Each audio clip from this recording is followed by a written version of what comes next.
Come to where the flavor is. Come to Marlboro Country.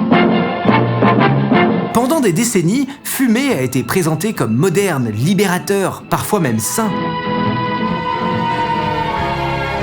Cette image, c'est pas un accident. Elle a été fabriquée méthodiquement. Publicité, pseudosciences, guerre mondiale, femmes et soldats, chaque levier est utilisé. Dans cette vidéo, je vous raconte comment une industrie a appris à vendre un produit mortel sans jamais le dire et qui est responsable.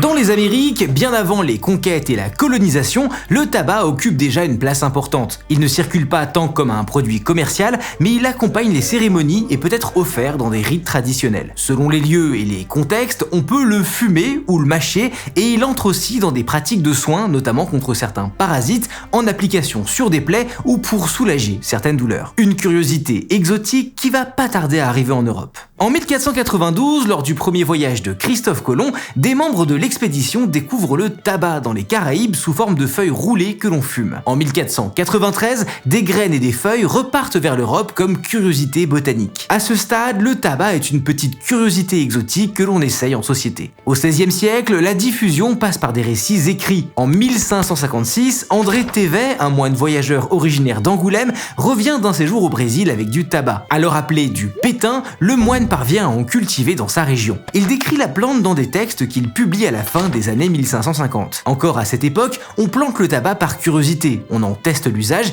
et l'on compare ses effets supposés à ceux d'autres plantes. Le tabac circule ainsi dans les cercles lettrés, savants et cultivés. En 1560, un certain Jean Nicot, diplomate français, envoie du tabac à Catherine de Médicis, alors reine régente du royaume de France. Il a découvert la plante au Portugal et lui vante ses vertus contre les migraines. Elle gagne une réputation de remède supposé, ce qui facilite son adoption dans de petits cercles de la haute société. Il est alors de plus en plus présent dans les cabinets d'apothicaires sous le nom d'herbe à la reine ou d'herbe à Nicot, en l'honneur de Nicot. Les botanistes classent plus tard les différentes espèces du tabac dans le sous-groupe Nicotiana qui donnera le mot nicotine. Vers 1560, alors que la France bascule vers les guerres de religion et pendant que le royaume envoie des troupes sur les routes, les marins, soldats et marchands font circuler la feuille et l'usage descend peu à peu dans le reste de la population. À ce moment-là, le tabac ne se présente pas sous forme de cigarette. On le fume à la pipe qui apparaît en France à cette occasion où on le réduit en poudre pour le priser. Et priser du tabac, c'est en mettre une petite pincée réduite en poudre dans le nez et l'aspirer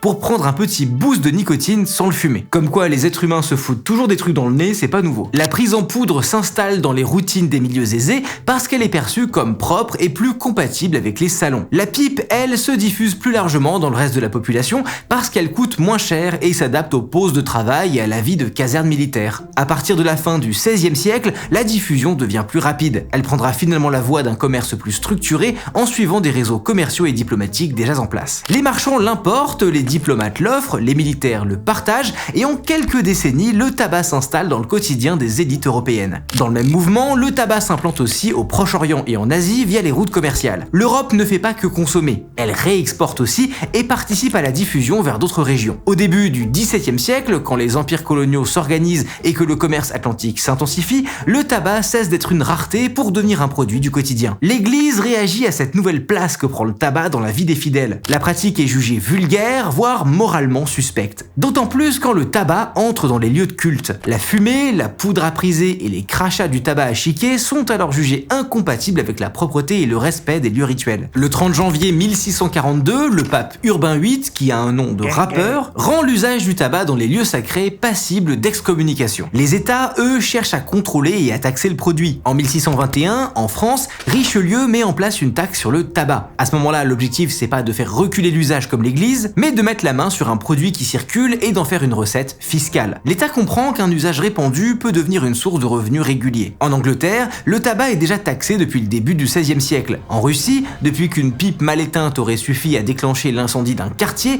le tabac est interdit dans certaines localités et les sanctions sont très dures. L'État traite le sujet comme un problème d'ordre public autant que de mœurs. En 1674, Colbert met en place un monopole royal. L'importation, la fabrication et la vente du tabac passent par un groupe de fermiers qui obtient le droit exclusif d'exploiter ce marché et qui verse un bail au trésor du royaume. Le tabac devient alors une marchandise d'État, son prix, ses circuits de vente et donc son accès sont encadrés au risque d'alimenter la contrebande. Et pendant que l'Europe consomme, ce sont les colonies qui produisent. Le tabac devient une plante centrale dans l'économie du continent américain et il repose sur une main-d'œuvre contrainte. Dans les colonies, on fait d'abord tourner les plantations avec des engagés sous contrat venus d'Europe qui mettent des années de travail pour rembourser le voyage, et puis en Virginie et au Maryland, le système bascule au fil du XVIIe siècle vers une main-d'œuvre africaine réduite en esclavage. Dès les années 1610, en Virginie, la production intensive démarre et le tabac devient une exportation importante. Dans ce cadre, la feuille de tabac sert parfois de monnaie pour régler des dettes, des salaires et des taxes. Dès 1830, la cigarette se popularise en France, dans le sillage d'usage venu d'Espagne,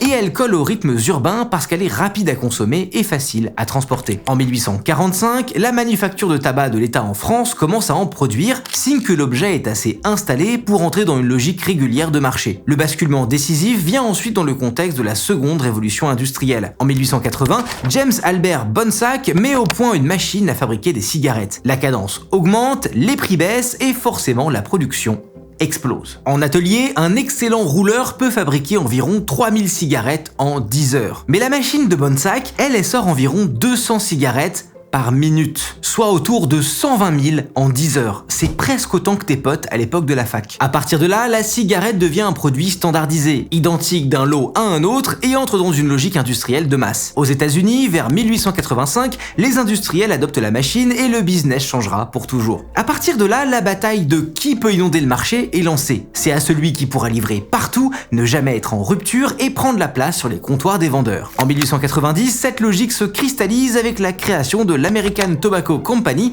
un géant industriel qui regroupe et contrôle une large part de la production, de la transformation et de la vente du tabac aux États-Unis. Le but, c'est pas juste de vendre davantage, c'est de mettre fin au chaos des guerres de prix. En contrôlant les marques, la distribution et une partie des achats de feuilles, une seule entreprise peut imposer ses formats, ses volumes, ses calendriers et rendre l'offre stable pour les commerçants. C'est marrant parce que cette logique de centralisation et de simplification du marché, on la retrouve aussi ailleurs, mais cette fois-ci pour quelque chose de plus positif. Et c'est exactement la mission de Bitpanda, le sponsor de cette vidéo, rendre l'investissement aussi facile et intuitif que possible. Aujourd'hui, on n'a plus besoin d'être un géant de l'industrie pour accéder à l'investissement. Bitpanda vous permet d'investir facilement dans des actions, des ETF, des métaux précieux ou même des cryptos, et à partir de 1 € seulement. En plus, l'application est 100% européenne et régulée. Ils ont actuellement une offre de lancement exceptionnelle. Dès maintenant et jusqu'au 14 février, vous pouvez profiter d'un cashback allant jusqu'à 2500 €. Une récompense qui représente 1% de la valeur nette totale de toutes les actions, ETF ou ETC,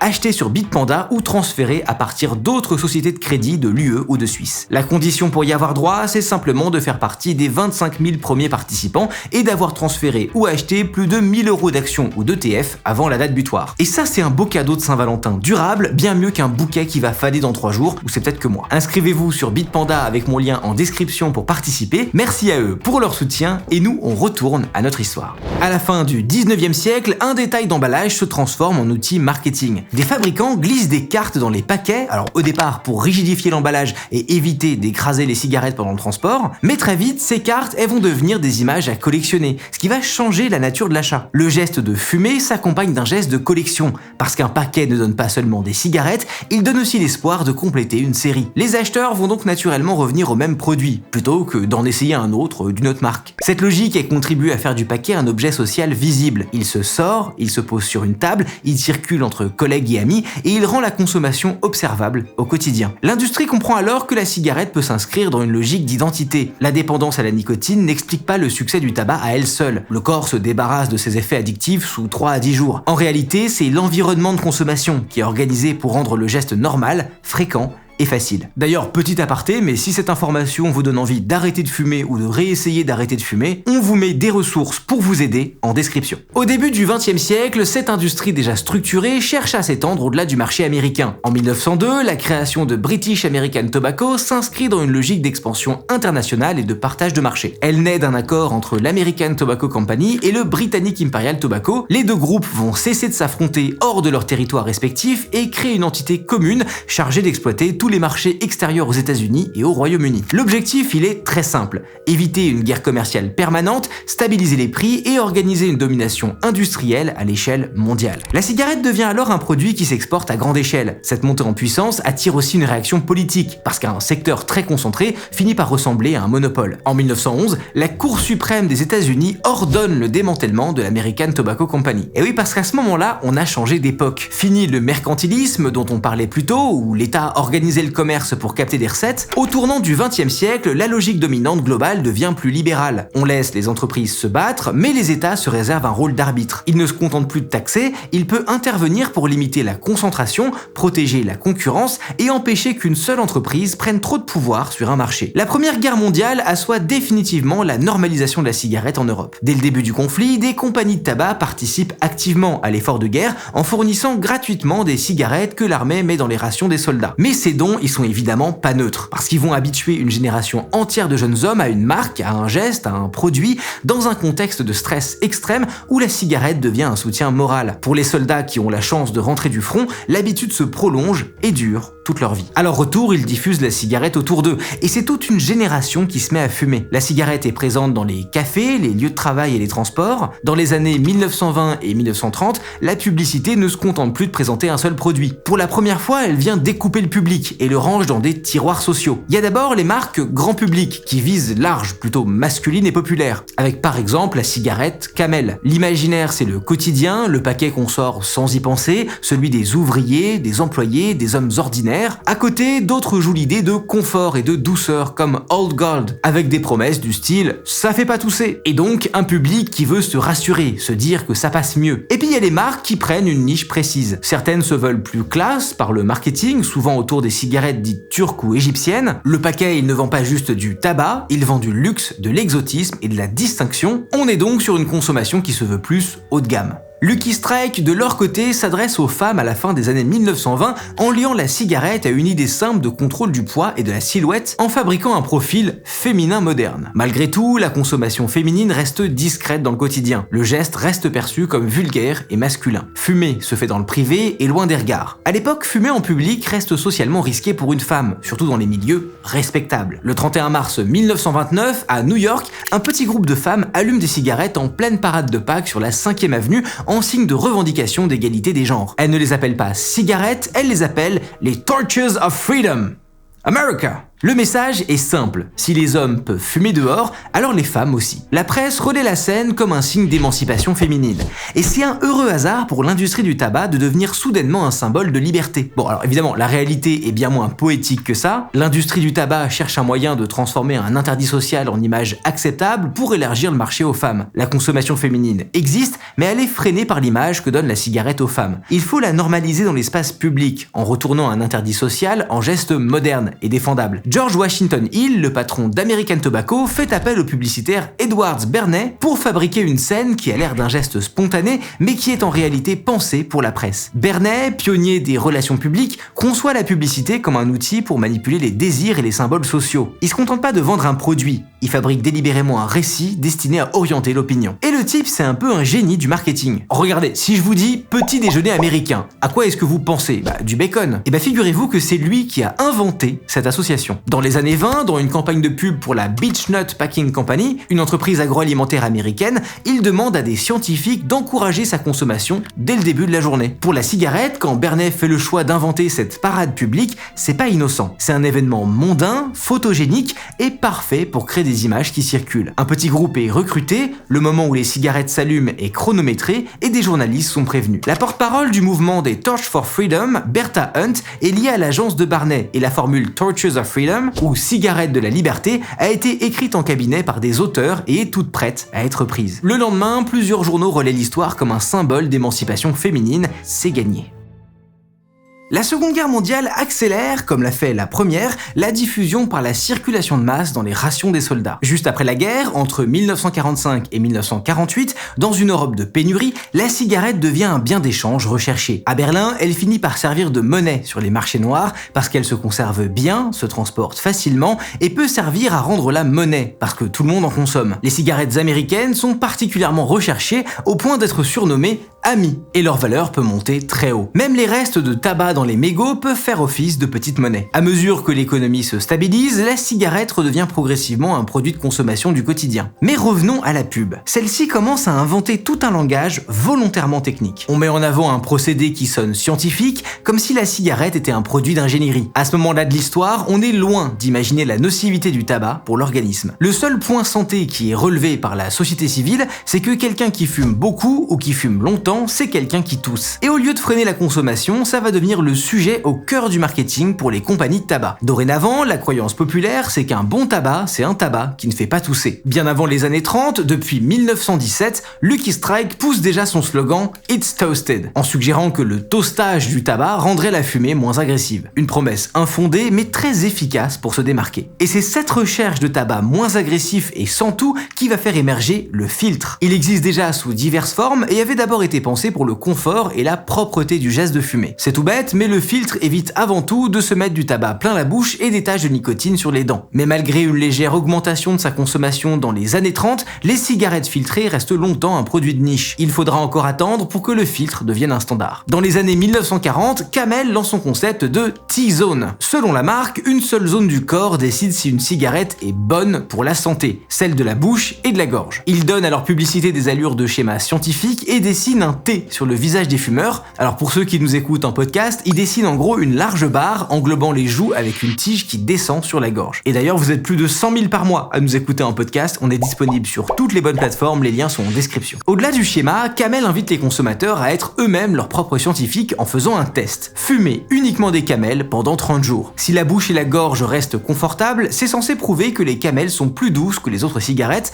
et donc moins nocives. On comprend que le vent s'apprête à tourner en constatant la volonté nouvelle des compagnies de tabac d'endormir les fumeurs sur le fait que la cigarette tue, en utilisant des termes médicaux et scientifiques plus ou moins rigoureux, et d'ailleurs plutôt moins que plus. Le grand public commence en effet tout juste à prendre connaissance des risques de cancer, et les industriels savent que ce n'est qu'une question de temps avant que leur industrie se transforme complètement. Leur but, à partir de ce moment-là, ce sera de retarder au maximum cette transition. Quand les alertes scientifiques commencent à gagner en visibilité au début des années 1950, les contre-arguments de l'industrie du tabac sont déjà bien rodés, et la santé devient le cœur du message. Et c'est à ce moment-là que le filtre dont on parlait plus tôt est recyclé en espèce de sauveur de poumons et gage de sûreté sanitaire et médicale. On ne vend plus seulement une marque, on vend l'impression d'une cigarette plus douce, plus moderne et surtout plus sûre, avec des guillemets. Mais ces histoires de filtres et de libération des femmes, c'est bien joli, mais ça bouscule un peu trop l'usager habituel. D'un coup, on parle de douceur, de bobo à la gorge, de confort, alors que le soldat, l'ouvrier, le dur, lui il a une gorge en cuir. Tout ça, c'est beaucoup trop propre pour le concerner. Un voilà vrai homme fume des troncs d'arbres. Il faut donc réaffirmer la virilité, la vraie, celle qui dégouline comme le goudron au fond des poumons. Il faut à présent montrer que le filtre ne rend pas mou, qu'on peut fumer filtré sans perdre la face. Au même moment, Marlboro a un problème qu'il transforme en opportunité. La marque traîne une image plutôt féminine, mais elle veut élargir son marché. Leur solution est contre-intuitive mais efficace. Ils vont garder le filtre, mais le mettre dans des paluches rugueuses sur des affiches publicitaires. Marlboro renverse la table dans une campagne et teste plusieurs figures d'hommes durs. Très vite, c'est le cow-boy qui met tout le monde d'accord. Silhouette sèche, peau tannée, chapeau vissé, cheval et poussière,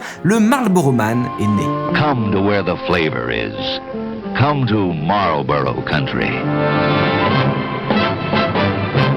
Et il va être incarné par une succession d'hommes qui se relaieront pendant des décennies, suivant les modes et le renouvellement de l'image masculine jusqu'à la fin du XXe siècle. Parmi eux, il y a Wayne McLaren, c'est le Marlboro Man des années 1970, et petit retournement funeste, il va mourir en 1992 à 51 ans, d'un cancer du poumon. Dans les derniers mois de sa vie, il témoigne publiquement contre l'industrie du tabac, expliquant comment ses campagnes avaient normalisé le geste et masqué les risques. Son image de cow-boy viril devient alors l'illustration la plus brutale du décalage entre le mythe publicitaire et ses conséquences réelles. Mais tout ça, ça viendra plus tard. Au début des années 1950, la science enlève au tabac le bénéfice du doute. Des travaux médicaux parviennent à prouver un lien entre cigarettes et cancer du poumon et le sujet fait l'objet de débats publics. Aux États-Unis, entre 1920 et 1948, la mortalité par cancer du poumon est passée de 1 cas à 11 cas pour 100 000 personnes, avec une augmentation de 144% sur les 10 dernières années. Dans les premières grandes enquêtes, le contraste frappe aussi au niveau individuel. Chez 605 hommes atteints de cancer bronchique,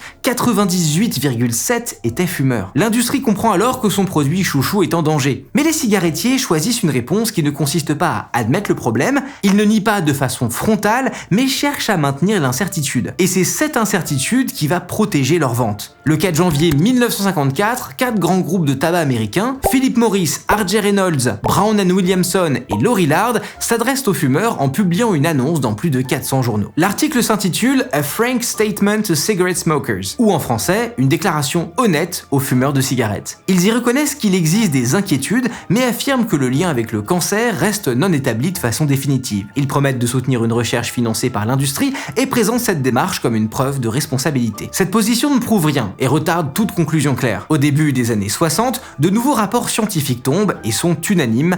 Fumer tue. Entre les premières alertes et le grand basculement de 1964, l'industrie a gagné une dizaine d'années, pendant lesquelles plus de 8000 milliards de cigarettes ont été vendues. Le point de rupture survient le 11 janvier 1964, lorsque les autorités sanitaires fédérales américaines publient un rapport de référence fondé sur l'analyse de plusieurs milliers d'études. Pour la première fois, l'État acte officiellement la causalité entre tabagisme et maladies mortelles, notamment le cancer du poumon. It is the judgment of the committee that cigarette smoking contributes substantially to mortality from certain specific diseases and to the overall death rate. À partir de là, le tabac bascule dans le champ de la réglementation. Le cadre légal commence à évoluer et la question du tabagisme s'installe durablement à l'agenda des pouvoirs publics. Aux États-Unis, la première rupture visible touche la radio et la télévision. Une loi adoptée en 1970 entraîne l'interdiction des publicités pour cigarettes à la radio et à la télé. En France, la loi Veil en 1976 interdit la publicité directe ou indirecte pour le tabac dans les médias. Mais les cigarettiers ont plus d'un tour dans leur sac pour contourner la loi. Dans les années 1980 et 1990, l'industrie investit davantage dans le sponsoring, notamment dans le sport et les événements. Parmi eux, la Formule 1 devient un terrain majeur. Marlboro s'associe à Ferrari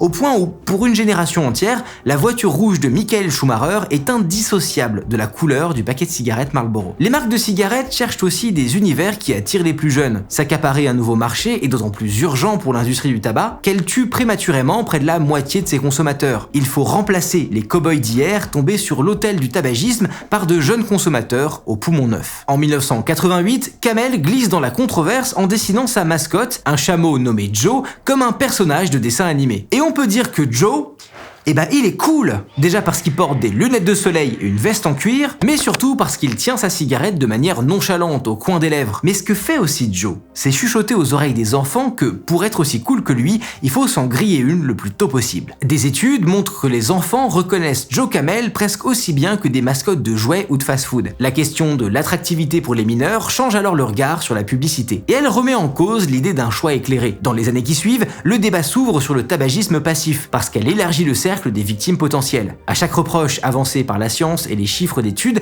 des stratégies apparaissent de la part des cigarettiers pour minimiser ou contester ces risques et retarder les politiques anti-tabac. À la fin des années 1980, Philip Morris pilote et finance l'opération Manteau Blanc. Ce projet organise un réseau de scientifiques consultants embauchés pour influencer le débat et freiner les mesures contre la cigarette. Mais en 1994, des documents internes deviennent publics et modifient le rapport de force. Les Cigarette Papers, issus notamment d'archives de grands acteurs de l'industrie du tabac comme Lucky Strike, prouvent que l'industrielle connaît les risques et qu'elle a sciemment bâti un discours pour les minimiser. Ce qui frappe dans ces papiers, c'est la place donnée à la nicotine. Dans certains mémos internes, elle n'apparaît pas comme un simple composant du tabac. Pour faire simple, en public, Lucky Strike martèle que la cigarette n'est ni mortelle ni addictive, alors qu'en interne, leur business plan est de rendre addict leurs clients le plus rapidement possible. Et pour ça, les documents ayant fuité montrent une approche ingénieuse. L'objectif est de perfectionner l'impact ressenti dès les premières bouffées. Des discussions techniques portent sur la façon de calibrer la délivrance de nicotine via l'usage d'additifs à base d'ammoniac, comme un moyen de modifier la fumée pour rendre l'effet addictif plus rapide et plus marqué. Et il y a un autre niveau qui est plus froid et plus organisationnel, la gestion du risque juridique. La recherche est encadrée par des avocats pour contrôler ce qui s'écrit, ce qui circule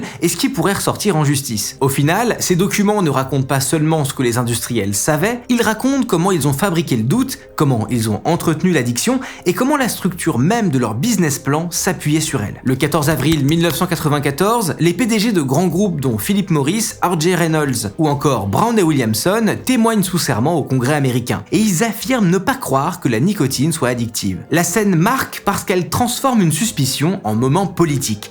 Pour la première fois, l'industrie doit s'expliquer face aux autorités, publiquement et sous serment. I believe nicotine is not addictive. I believe that nicotine is not addictive. I believe that nicotine is not addictive. And I too believe that nicotine is not addictive. J'ai envie de te dire menteur.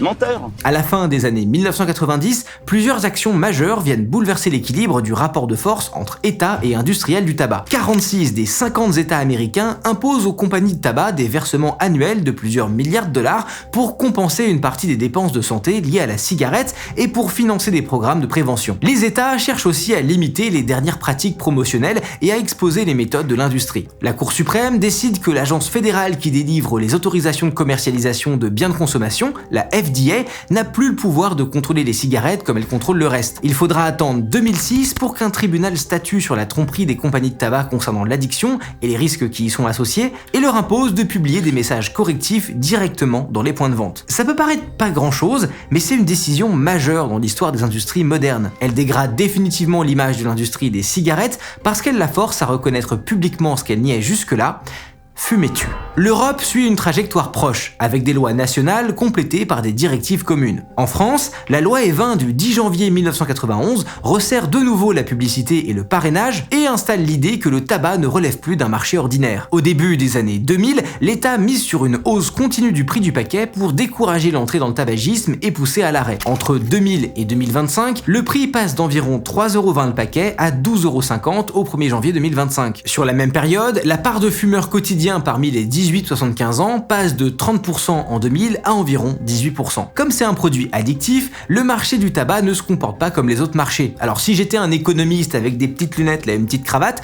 je vous dirais que la demande de tabac est inélastique. Ça veut dire que les fumeurs réagissent peu à l'augmentation des prix. Pour peser réellement sur leur habitude de consommation, il faut donc des hausses fortes et répétées. En moyenne, la recherche estime qu'une hausse de prix de 10% d'un coup fait baisser la consommation d'environ 4 à 5%. En plus de ça, cette politique s'apparente à une taxe dite pigouvienne, un mot bien pompeux pour dire que l'argent que fait rentrer l'État dans ses caisses est utilisé pour couvrir les coûts supportés par la collectivité, comme les soins, la perte de productivité des gens malades et même le tabagisme passif. Le tout rend cependant la cigarette suffisamment chère pour dissuader les nouveaux fumeurs, en particulier les plus jeunes. D'autres mesures participent à cette baisse. Le 5 mars 2003, les paquets s'habillent d'avertissements puis d'images choc. À partir du 1er janvier 2008, les cendriers disparaissent des tables des restaurants. Il est désormais interdit de fumer à l'intérieur des établissements publics. Plus récemment, la France a adopté le paquet neutre. Les logos sont réduits au minimum, laissant la place principale au photochoc et le reste du paquet est recouvert du Pantone 448C. Et oui, c'est le fameux cacadois officiellement identifié comme l'une des couleurs les plus laides du monde, choisi précisément pour ne donner envie à personne. La norme sociale commence à changer. Quand on parle de cigarettes autour de nous, on peut deviner l'âge de la personne rien qu'à ses anecdotes sur le sujet. Il y a ceux qui allaient chercher les gitanes sans fil de mamie pour une poignée de francs, ceux qui recevaient leur paquet dans les rations du service militaire, ceux qui avaient des profs qui fumaient en plein cours, voire même ceux dont les parents faisaient des aquariums de fumée dans le monospace sur le chemin de l'école. Et finalement, il y a ceux qui ont toujours connu le paquet de cigarettes au prix du PIB d'un petit pays. Et peu importe laquelle de ces situations que vous reconnaissez, vous vous reconnaîtrez surtout dans les deux sujets qu'on poste tous les mois. Donc abonnez-vous à cette chaîne YouTube, c'est juste en dessous. Comme d'hab, une majorité d'entre vous regarde sans être abonné. On est vraiment en bon chemin pour arriver à 1 million d'abonnés et merci beaucoup. Abonnez-vous quand même. Depuis le début des années 2000, la politique publique reste traversée par un conflit d'intérêts, parce que le tabac rapporte en taxes tout en coûtant en santé. En France, le réseau des buralistes pèse dans le débat, et l'industrie met en avant le risque de marché parallèle pour freiner les hausses de prix et certaines interdictions. Certains consommateurs trouvent des alternatives en achetant des cigarettes aux frontières espagnoles et belges, d'autres se fournissent sur le marché noir en prenant le risque de fumer des cigarettes contrefaites potentiellement plus nocives, mais depuis la fin des années 2000, une partie des fumeurs veut vraiment arrêter ou au moins réduire sa consommation. Les prix montent, les espaces où l'on peut fumer se réduisent, et c'est dans ce paysage que la cigarette électronique entre sur le marché. Les premiers dispositifs modernes sont mis au point en Chine au début des années 2000, puis arrivent en Europe et aux États-Unis dans la seconde moitié de la décennie, avant d'exploser vraiment dans les années 2010. Les boutiques spécialisées poussent comme des champignons et les kits sont d'abord vendus comme outils de sevrage à la nicotine. En France, en 2021, 5% des 18-75 ans déclarent vapoter quotidiennement contre 23% de fumeurs de cigarettes classiques. Presque tous sont d'anciens ou d'actuels fumeurs. Moins de 1% des vapoteurs quotidiens n'ont jamais touché de cigarettes classiques. Le produit répond donc d'abord à un besoin de fumeurs déjà installés. Plusieurs études indépendantes, notamment au Royaume-Uni, estiment que la vape expose à beaucoup moins de substances toxiques que la fumée de tabac, avec un ordre de grandeur de 90 à 95% moins nocif que la cigarette. L'aérosol d'une e-cigarette ne contient ni goudron ni monoxyde de carbone, ce qui réduit beaucoup le risque de cancer et de maladies cardiovasculaires. Mais il reste de la nicotine, des particules, des solvants chauffés, et les autorités de santé rappellent sa dangerosité. Tant que l'on est dans la nicotine inhalée, on reste donc dans un compromis, mais pas dans un retour à zéro. Le problème, c'est que la cigarette électronique ne reste pas cantonnée à ce rôle d'outil pour fumeurs adultes. En une dizaine d'années, elle devient aussi un produit d'entrée pour des adolescents qui n'auraient peut-être jamais fumé. À l'échelle mondiale, l'OMS estime qu'au moins 15 millions d'adolescents de 13 à 15 ans utilisent déjà des e-cigarettes, avec des taux parfois 9 fois plus élevés chez les jeunes que chez les adultes. Sur ce point, la comparaison avec l'apparition des cigarettes avec filtre est éclairante. Au milieu du XXe siècle, les filtres, les cigarettes light ou mentholées sont présentés comme une réponse moderne aux inquiétudes sanitaires. Ce serait plus doux, plus léger, donc plus sûr. Dans les faits, ils ont surtout permis de rassurer suffisamment pour que l'on continue à fumer sans régler le problème de fond. La vape rejoue quelque chose de similaire, même si, soyons très clairs, il y a bien une réduction du risque pour un fumeur qui bascule complètement de la cigarette vers une cigarette électronique. Mais elle ne règle cependant pas à elle seule le problème du tabagisme. En France, on compte encore des millions de fumeurs quotidiens et des dizaines de milliers de décès par an liés au tabac. Autre parallèle avec l'histoire du filtre, dès qu'un produit moins pire s'installe, l'industrie et les distributeurs s'en emparent pour élargir l'offre. Les premières cigarettes électroniques sont surtout l'affaire de petites entreprises et de petits magasins indépendants, mais à partir des années 2010, les anciens géants de la cigarette reviennent par la fenêtre. Altria, British American Tobacco, Imperial Brands, Japan Tobacco, Philip Morris, tous investissent, rachètent ou créent de nouvelles gammes de cigarettes électroniques. Dans leurs rapports annuels, ces groupes parlent désormais de nouvelles catégories de produits nicotinés et affichent des objectifs où ces segments doivent représenter une part croissante, parfois majoritaire, de leur chiffre d'affaires à l'horizon des années 2030. En pratique, ce sont les mêmes acteurs, le même capital et les mêmes réseaux logistiques qui occupent le nouveau terrain. Entre-temps, le marché se fragmente. À côté des kits rechargeables, apparaissent les dispositifs jetables ou les puffs. Elles cumulent plusieurs avantages du point de vue commercial. Pas de réglage, des goûts sucré ou fruité proche de la confiserie pouvant plaire aux plus jeunes, un prix à l'unité relativement bas et un packaging qui ressemble à un gadget cool. Chez les adolescents français, une enquête en 2022 indique qu'environ 1 jeune sur 10 âgé de 13 à 16 ans a déjà essayé une puff et qu'une part importante des jeunes vapoteurs a commencé par ce format. Dans plusieurs pays européens, les autorités constatent la même chose. Chez les jeunes, la e-cigarette jetable devient en quelques années l'appareil dominant, ce qui pousse certains États, comme la Belgique, à interdire purement et simplement leur vente. Une note technique de l'OMS souligne qu'entre 2018 et 2022, le marché mondial des e-cigarettes a plus que doublé, avec une croissance particulièrement forte des modèles jetables qui représentent désormais une part importante des ventes et se déclinent en centaines de milliers de références. Dans ce flot, il est difficile pour les autorités de vérifier la conformité de chaque liquide, de chaque appareil, de chaque batterie, et les scandales ponctuels sur des produits mal fabriqués ou mal dosés alimentent la méfiance du public. La réinvention de la cigarette ne supprime donc pas le problème posé par le tabac en France. Elle le déplace et le complique en obligeant à penser en même temps les prix, les usages des adultes, les appétits industriels et l'exposition des plus jeunes. Et surtout, la cigarette électronique ne suffit pas à compenser une réalité économique beaucoup plus simple. Pour les cigarettiers, ce marché ne rapporte pas autant que la cigarette classique. Les marges sont plus faibles, la concurrence est plus éclatée et la régulation mondiale se resserre beaucoup plus vite que pour le tabac au XXe siècle. Alors, pendant que la consommation baisse, les industriels se focalisent sur de nouveaux marchés. En 2000, on comptait un peu plus d'1 milliard de fumeurs adultes dans le monde. 20 ans plus tard, malgré des campagnes de prévention, des taxes, des paquets neutres et des décennies de preuves médicales, le chiffre est quasiment le même. Si le volume de fumeurs n'a presque pas évolué, ce qui a changé, c'est la géographie des fumeurs. En Europe, en Amérique du Nord et en Australie, les taux de tabagisme chutent. En France, par exemple, on passe d'environ 34% de fumeurs quotidiens en 2000 à environ 25% en 2020. Aux États-Unis, on tombe sous les 14%. Mais si la baisse est nette dans les pays riches, elle est en hausse ailleurs. Dès les années 2000, les multinationales réorientent leur stratégie commerciale vers les pays à revenus faibles. En interne, les géants du tabac les nomment le future market. Leurs efforts se concentrent désormais sur l'Afrique, l'Asie du Sud-Est et une partie du Moyen-Orient où la croissance démographique et la régulation inégale offrent un terrain beaucoup plus accueillant aux géants du secteur. Aujourd'hui, selon l'OMS, environ 4 fumeurs sur 5 vivent dans ces pays. Le poids démographique fait le reste. Même quand le pourcentage de fumeurs reste bas, le nombre de fumeurs augmente avec la démographie. Et prenons un exemple frappant, l'Afrique subsaharienne. Si le pays compte seulement 9 à 10% de fumeurs, comme sa population explose, c'est aujourd'hui plus de 65 millions de personnes qui consomment du tabac dans le pays, avec une trajectoire à la hausse. Dans les années 2000, c'était l'Asie du Sud-Est qui était déjà identifiée comme l'Eldorado de l'industrie tabatière, notamment l'Indonésie qui comptait 39% de fumeurs chez ses citoyens masculins adultes. En phase 2, il y a l'Organisation mondiale de la santé et sa convention cadre, un traité international ratifié par plus de 180 États visant à surveiller la consommation, protéger protéger de la fumée, aider à arrêter, prévenir, interdire la pub et augmenter les taxes. En gros, l'OMS fournit un manuel pour ne pas laisser une nouvelle génération tomber dans le tabac. Mais l'industrie passe son temps à trouver les failles entre deux lignes de ce manuel. Dans ces pays, la barrière numéro 1, ce n'est pas la loi, c'est le portefeuille. L'arme la plus efficace pour les industriels de la cigarette, c'est donc l'accessibilité par le prix. D'où la star du secteur informel, la vente à l'unité, cigarette par cigarette. Dans une grande partie de l'Afrique et de l'Asie du Sud-Est, ce type de vente fait ravage devant les écoles, sur les marchés et au coin des rues populaires. Une seule clope à quelques centimes, c'est beaucoup plus abordable qu'un paquet entier. Et psychologiquement, ça change tout. On ne devient pas fumeur, on prend juste une cigarette de temps en temps. Ça minimise le geste, ça donne l'impression de garder le contrôle et surtout ça casse l'effet dissuasif du prix du paquet. Les enquêtes menées dans plusieurs capitales africaines montrent que les ventes à l'unité facilitent l'expérimentation des jeunes, rendent le produit abordable pour les très bas revenus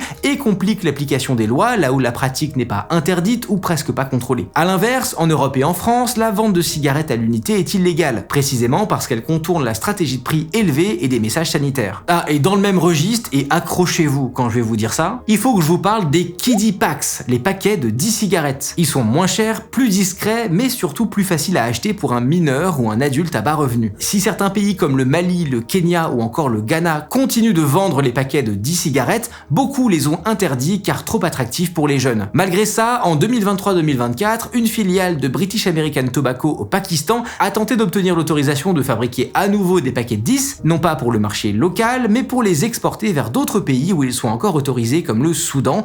Le plan a finalement été avorté. Le deuxième front, c'est les nouveaux produits nicotiniques, notamment les sachets de nicotine apparus en Europe du Nord dès 2019. Ce sont de petits sachets blancs bourrés de nicotine et d'arômes sans tabac en feuilles. On les cale entre la lèvre et la gencive. Sur le papier, l'argumentaire est rodé, c'est sans combustion, moins nocif que la cigarette, plus discret. Dans la vraie vie, ça reste un produit très addictif, avec des dosages parfois élevés et un packaging fait pour être attractif. La réglementation commence seulement à se réveiller dans certains pays. Les sachets sont légaux au Royaume-Uni ou en Suède, mais interdits ou limités en Belgique, en France et aux Pays-Bas. Au Kenya, en revanche, les sachets de nicotine de British American Tobacco ont rapidement trouvé leur place en ligne et dans les commerces de quartier, avec une promotion très forte sur les réseaux sociaux et les plateformes de livraison, visant de fait les jeunes urbains, notamment autour des campus de Nairobi, la capitale. Quand en 2020, le gouvernement kényan a décidé de se rapprocher des mesures conseillées par l'OMS avec des avertissements couvrant environ 50% des boîtes et mentionnant les risques liés à la nicotine, le géant du tabac a contre-attaqué. Dans une lettre adressée au ministère de la Santé en septembre 2021, la filiale kenyane a conditionné la reprise des opérations de l'usine et un investissement annoncé de plus de 15 millions de dollars dans une unité de production à Nairobi à l'autorisation de vendre ces sachets avec un simple avertissement textuel couvrant seulement 10% de la face avant. Sous cette pression, le ministère a finalement accepté en 2022 un compromis à 15% et un message réduit à « ce produit contient de la nicotine et est addictif », ce qui a permis aux petites boîtes colorées de revenir massivement sur le marché. Et ce pourcentage d'avertissement sur le paquet, c'est le nerf de la guerre dans chaque pays. Dès 2025, la même compagnie, British American Tobacco, vient jouer au même jeu avec la Zambie. Encore une fois, une loi prévoit d'interdire la publicité, de limiter les arômes et d'imposer eux aussi les fameux avertissements sur 50% de la surface avant des paquets. En novembre 2025, British American Tobacco Zambia demande au gouvernement de réduire cette exigence à 30%, de retarder l'interdiction de la pub et d'alléger les sanctions. L'entreprise respecte pourtant déjà des règles bien plus strictes dans son pays d'origine, mais s'acharne dans cette partie du monde. Et même quand la loi réussit finalement à interdire la publicité classique, l'industrie ne disparaît pas. Comme dans les pays du Nord, elle se glisse dans ce qui reste, comme les événements sponsorisés et la promotion sur le comptoir du buraliste. Et pour peser dans la balance de ces pays, les grands cigarettiers multiplient les rendez-vous dans les ministères des Finances, de la Santé et de l'Agriculture. Ils mettent en avant les recettes fiscales, l'emploi et les revenus des agriculteurs. Le discours est toujours le même. Si vous serrez trop la vis, vous allez tuer des emplois, faire vivre la contrebande et perdre de l'argent. Ils se positionnent aussi comme partenaires de développement via des programmes de responsabilité sociale, construction d'écoles, rénovation de dispensaires, distribution de matériel agricole. Dans des pays où les budgets publics sont limités, ce genre d'initiative donne un accès très privilégié aux sphères dirigeantes. Dans la chaîne d'approvisionnement, la dépendance économique est flagrante au Malawi, grand exportateur de tabac. Les petits agriculteurs signent des contrats d'intégration où les géants fournissent les semences, les engrais, des conseils, puis rachètent la récolte au prix qu'elle fixe. Beaucoup s'endettent, coincés avec un acheteur unique. Les rapports pointent des conditions de travail difficiles et pire encore, un recours massif au travail des enfants. Dernière stratégie, la bataille fiscale. L'OMS répète que la hausse des taxes est l'un des moyens les plus efficaces pour réduire le tabagisme. Dans beaucoup d'États, les compagnies de tabac tentent de neutraliser les hausses avant leur adoption, en proposant des barèmes raisonnables, en faisant des demandes d'exemption pour certains produits ou carrément en menaçant de fermer des usines. L'argument de la contrebande est crucial, parce qu'il permet de présenter la fiscalité comme dangereuse ou naïve, alors que les travaux de la Banque mondiale et de l'OMS montrent l'inverse.